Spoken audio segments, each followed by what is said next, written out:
Is farm salmon bad for you? I just wrote a newsletter about this. I wanted to break it down. Essentially, what's going on right now is that a lot of things are being said that are scientific, but there's not a lot of explanation of the science behind them. So I'm here to tell you what that is. And our diet, the American diet, we have a high amount of omega 6 fatty acids, which we still need. They're still an essential fatty acid, meaning our body doesn't make them. We have a low amount of omega 3 fatty acids, which we also need, essential fatty acid.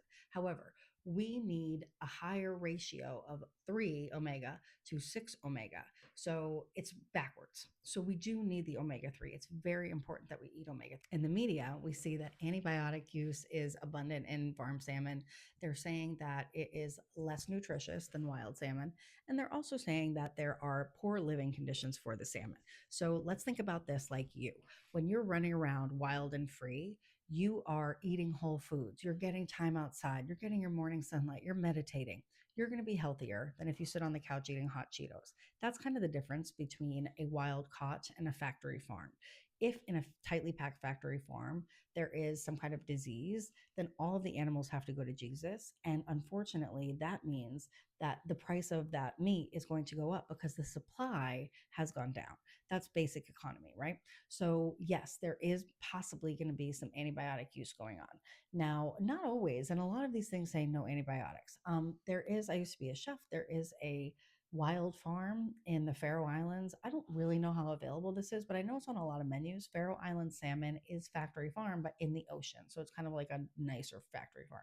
Point that I'm trying to make here is that salmon, if you eat it, it doesn't matter what the fuck the salmon has been doing. In every equation, you're going to be far more healthy eating salmon than not eating salmon. So if you personally cannot afford wild salmon that has been meditating and frolicking, that's okay. I still think you should eat the salmon. Honestly, the fish that are highest in mercury are going to be white tuna, big eye tuna, and swordfish. I don't necessarily subscribe. I've seen hundreds of heavy metal tests in my practice. I don't necessarily subscribe to the fact that mercury is what's going to get us because very rarely is mercury really high on these tests, regardless of the diet of the person. So in moderation, if you want to eat swordfish, sometimes if there's a beautiful piece of tuna that you want to eat, that's fine. But stick to like the yellowtail and the albacore more so. But keep in mind too, like we can't control everything. There's going to be something wrong with every single thing in your pantry and your fridge, and in my pantry and my fridge. And I am fully an advocate for getting the highest nutrition content. I don't think you should buy that piece of wild salmon in the grocery store that looks like somebody punched it in the dick. I think you should probably get it frozen from like an Alaskan seafood company or something like that, so you can get a beautiful high quality product. And when you thaw it out on a towel so that it pulls out that extra moisture that's been in there, so that it's nice. It'll have a nice crust on it when you do cook it and that kind of thing. But if you can only eat regular old salmon because that's what's in your budget, that's totally okay. All right.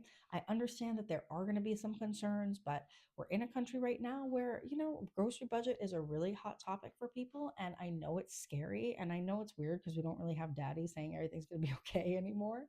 But it's up to us to watch videos like this and educate ourselves. I'm happy to fight with you about mercury in the comments or answer any of your questions. So let me know when you want to hear next. Follow for more.